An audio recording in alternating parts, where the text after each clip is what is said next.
ოჯახების დამანგრეველი და აღვირ ახსნილი. თურმე ასე ახასიათებდა მე-19 საუკუნეში რომის პაპი ბენედიქტე მე-15 ტანგოს ცეკვას და ამის გამო აკრძალა კიდეც ის.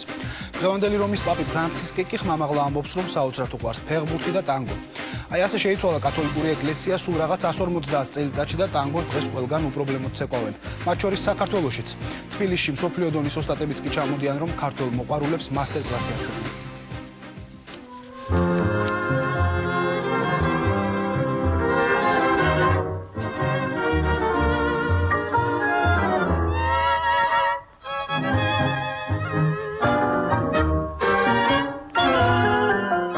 ამ ცეკვის დროს მთავარია გრძნობა და შემდეგ მოძრაობა.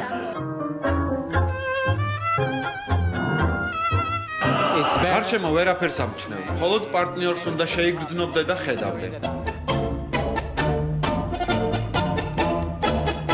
მხოლოდ გრძნობა, ემოცია, წყვილის ურთიერთი დამოკიდებულება და სრული იმპროვიზაცია არგენტინული ტანგოს მთავარი დამახასიათებელია. ეს ცეკვა სრულდება პარტნიორისთვის და არა პუბლიკისთვის. ამიტომ მოძრაობებით და რიტმით სამეჯლისო ტანგოსგან განსხვავდება. ტანგოში კაცია წამყვანი. მე ვგრძნობ მუსიკას და ვაკეთებ იმ მოძრაობას, რაც იმ წუთას მსურს. გაჩნია ხასიათსა და გარემოს. პარტნიორმა ქალმა კი შენი ყველა ნაბიჯი უნდა გამოიწყოს. ცეკვის დროს ჩვენ გამუდმებით ვსაუბრობთ, ოღონდ არა ვერბალურად, ტანით და მოძრაობებით. ტანგო განსაკუთრებულ კავშირს ამყარებს ორ ადამიანს შორის. ფრენკ ობრეგონი და ჯენი ჰილი არგენტინული ტანგოს პროფესიონალი მოცეკვავეები არიან. კარიერის დასაწყისში არაერთ კონკურსში მიუღიათ მონაწილეობა გასულ წელს ტანგოს შეჯიბრებაზე ბუენოს-აირესში მსოფლიოს 5 საუკეთესო წყვილს შორის დასახელდნენ. საქართველოში კი ევროპული ტურნეს ფარგლებში ჩამოვიდნენ. პერფორმანსის დროს რამდენიმე წუთით ადრე გადაწყვეტეს რა ეცეკვათ. ანუ არ იყო ეს წინასწარ დაგეგმილი, განსაზღვრული და სწორედ ამაშია მათი ხიბლი. არ დგამენ. შეუძლიათ ერთ მელოდიაზე იცეკვონ სხვადასხვანაირად.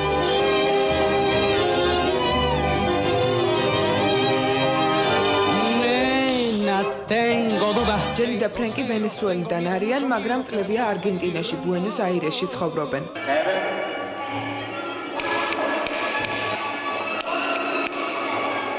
აღმოჩნდა, რომ თბილისში არგენტინულ ტანგოს ბევრი მიმდევარი ჰყავს. მოყვარულმა მოცეკვავეებმა ტანგოს საზოგადოებაც ჩამოაყალიბეს. მათ 50 წევრს კი უცხოელი წყვილი მასტერკლასებს უტარებს. მსოფლიოში ახლა მრავალი ტიპის ტანგოს ცეკვავენ. თუმცა ტანგოს ნამდვილ მექად ბუენოს-აირესი მიიჩნევა. არგენტინული ცეკვა კი იუნესკოს სიაშია შესული. იმ ქვეყნებში, სადაც არ იციან რა არის ტანგო, არის ჩამოყალიბებული პროტოტიპი, რომ ეს იყო ასე ვთქვათ, მეძავების ცეკვა, რადგან ერთ-ერთი ისტორია ტანგოს შექმნის შესახებ უკავშირდება სწორედ ამას, რომ პორტში, ასე ვთქვათ, მეზღვაურებსა და მეძავებს შორის მოხდა, ასე ვთქვათ, ამ ცეკვის გაჩენა, უბრალოდ ნების და ჩახუტების სურვილის შედეგად. ტანგო ლათინურად შეხებას ნიშნავს, ეს შეხება განსაზღვრავს ცეკვის ინტიმურობას. ორი ადამიანის ასეთმა სიახლოვემ და მოძრაობებმა მე-20 საუკუნის დასაწყისში ევროპა ააღელვა. რომის პაპმა ბენედიქტ მე-15-მ ტანგო აკრძალა, როგორც ოჯახების დამანგრეველი და აღვირახსნილი ცეკვა. ტანგოს მოცეკვავე მამაკაცი ერის შემარცხვენელად მოიხსენიებდნენ. ტანგო მსოფლიო მაინც დაიპყრო. მამაკაცი ახდენს ამ ასე ვთქვათ მოპატიჟებას და იმისთვის რომ კაბესეო მოხდეს, უნდა თავდაპირველად მოხდეს მზერა. მზერა უნდა შეხვდეს.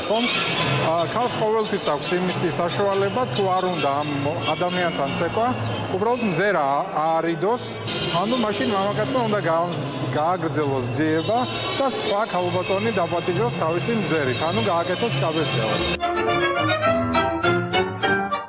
ქალბატონები საცეკვაო მოედნის გარშემო სხედან და პარტნიორის მზერას ელიან. თბილისში ცდილობენ არგენტინული ტანგოს ყველა წესი დაიცვან. ტანგო ეს არის უსიტყვო კომუნიკაცია. უსიტყვო კომუნიკაცია რო შედგეს, ამისათვის აუცილებელია რომ აბსოლუტურად მოусმინო შენ პარტნიორს არა სიტყვით, არამედ შინაგანად სხეულით. ეს რომ შედგეს, აუცილებლად უნდა მოიწყდეს სამყაროს. პროფესიონალ წყვილთან შესახვედრად მეზობელი ქვეყნებიდანაც ჩამოვიდნენ საღამოებზე დადიან საქართველოში მცხოვრები უცხოელებიც. ჩემთვის ტანგო არის თავისუფალი ადამიანისთვის ცეკვა. ნამდვილი არგენტინული სალონური ტანგო, ეს არის სრული თავისუფლება, ეს არის მხოლოდ მუსიკა და შენ. ფაქტურად მედიტაცია. ანუ შეგვიძლია იოგით დაკავდე, ან ტანგო იცეკვო, ერთ და იგივე ეფექტი აქვს. ნანა 5 წელია ტანგოს ცეკვავს, ბოლოს 3 თვეა მეუღლეც დაიყოლია. ეძახდა არ მინდა ცეკვა და ერთი რო დაიწყო ერთი და ერთი ახლა სანამ სამსახურში წავა ძირითადად მე ხო წავა მოდი ვიცეკავთო და რომ მოდის დაღლილი 12 საათზე ხარ მაშინაც მე ხო წავა ვიცეკავთო აი ესე იცის ტანგო იმდენად ძიმე და დატვირთული ცხოვრება გრო თუ არის ცეკვე და არ იმღერე არაფერი გეშველება ისე არაფერი შეიცვლება არ შინაგანად არც გარეგანად მათემატიკოსი ამირან ამბროლაძე 90-იანი წლებიდან ტანგოს მოყვარულთა რიგებშია. შვედეთსა და ინგლისში ლექტორად იყო მიწვეული საქართველოში დაბრუნებული კი ტანგოს საზოგადოებას აქ შეუერთდა და წყვილისგან პირადი რჩევებიც მიიღო. პირველი შემთხვევა, როდესაც ამ დონის წყვილი საქართველოშია, ბუენოს-აირესში ვიყავი ამ აგვისტოს. ასაკს არ აქვს მნიშვნელობა. პირველი მილონგა სადაც მივედი, დავფიქრდი, რომ ვინც არ ვიცეკვა მეთქი, იმდენად ყმაწვილად გამოჩდი იმ საზოგადოებაში. ჯენი და ფრენკი ბუენოს-აირესში ყოველდღიურად ატარებენ გაკვეთილებს. ტანგოს შესწავლის სურვილი მრავალს უჩნდება და როგორც ამბობენ, ერთგვარი თერაპიაცაა. ის ადამიანები, ვინც ტანგოს ცეკვავენ, ბევრად გახსნილები არიან. ძალიან თბილად ხვდებიან. ტანგო ბევრს კომპლექსების მოხსნაში ეხმარება. ყავდა მოცეკვავე, რომელსაც პარკინსონის დაავადება ჰქონდა. წარმოუდგენელია, მაგრამ ცეკვისას მას ხელი არ უთრთოდა.